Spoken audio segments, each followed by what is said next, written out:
তো ইতিমধ্যে একটা ভিডিও আপলোড দিছি, আপনারা অনেকে অবগত আছেন যে আমি বলে দিছি ভিডিওতে সাফ সাফ একদম ক্লিয়ার করে ডেলিভারি ম্যান সামনে থাকা অবস্থায় আপনি পায়ে ডুবায়া চেক করবেন যে আপনার সাইজটা লাগছে কিনা।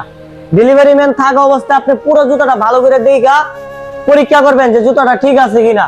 যখন মনে হবে যে আপনার সাইজ লাগবে, সব ঠিক আছে, আপনি ডেলিভারি ম্যানের হাত থেকে রিসিভ করবেন। কিন্তু পরবর্তীতে আইসা বললে এটা আমরা জিএস অনলাইন সব বহন করবো না। কেন বলছি কথাটা জানেন? এই যে একটা জুতা, এটা আরো 4 মাস আগে আমার থেকে অর্ডার দিয়ে নিছি। এটা রিটার্ন কেন করছে জানেন? 4 মাস পরে এখন বলতেছে ভাই আমি তো সবসময় 43 পরি, কিন্তু এটা সাইজ লাগে 42, আপনিও দিচ্ছেন 43, আমিও 43 অর্ডার দিয়ে আনছি, কিন্তু এখন এটা আমার বড় হইতেছে, আপনার আমি রিটার্ন করি না কেন জানেন? ভাই আপনি রাগ করবেন। ভাই এখানে আমার রাগ করার কি আছে? রাগ তো আমি এখন করছি। এই যে আপনি জুতাটা আমার রিটার্ন করছেন, কিন্তু আমাদের সিস্টেম ছিল এই জুতাটা আপনার কাছ থেকে আইন আমরা পরীক্ষা করে দেখবো কি সমস্যা, তারপরে আপনার জুতা পাল্টে দেবো। কিন্তু আমাদের অ্যাপস এর সমস্যার কারণে আগে আপনার কাছ থেকে জুতাটা আনতে পারি নাই। জুতাটা এক্সচেঞ্জের দ্বারা মানে পাল্টায় আনতে হয়েছে, যে আমার একটা জুতা আপনারা পাঠাইছি, আপনারা এই জুতাটা আমরা পাঠাইছেন। আপনার কথা অনুযায়ী আমি বিশ্বাস করছি যে এটা চামড়া ছিঁড়ে গেছে। হ্যাঁ, আমার গ্যারান্টি 3 মাস, কিন্তু আমি খেয়াল করি নাই 4 মাস ওভার হয়ে গেছে, মানে মেয়াদ শেষ। তো আমি আপনার কথার উপর বিশ্বাস করে কি আপনি পরবর্তীতে আরেকটা জুতা আমার কাছে অর্ডার করছেন যে ভাই এটার বদলে ওটা দিয়ে দেন। আমি আপনার কথা বিশ্বাস করে ওই জুতাটা আপনার পাঠায় দিছি 1390 টাকা দামের জুতা। এটা আপনার কাছে বিক্রি করছিলাম 1450 টাকা। আপনি জুতাটা রিটার্ন করছেন, সমস্যা কি ছিল? এই জায়গাটা দিয়ে একটু এক সাইড সেলাই ফাইসা গেছে। এটা কিন্তু একটা দোকানের যে মুচি আছে, জুতার যারা কাজ করে তাদেরকে দিয়ে এটা একটু সেলাই করলে সমাধান হয়ে যেত।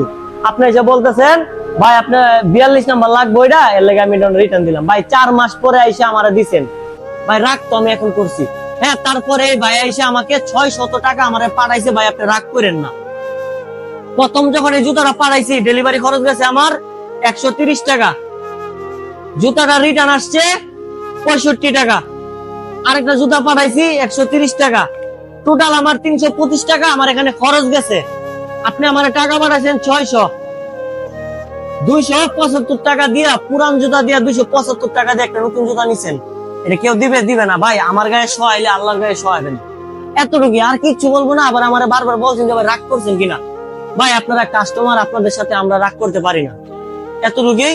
তবে মনের ভিতরে একটা কষ্ট থাকে ভাই, আপনার তো কাস্টমার, একদিন টাকা পয়সা মিলাইয়া হ্যাঁ একটা বিজনেস করতে আসেন, তখন বুঝতে পারবেন যে 50 টাকা একটা প্রোডাক্ট থেকে লাভ করতে গেলে ভাই আমাদের মাথা দিয়ে ঘাম এরকম ভাবে বেরোয়।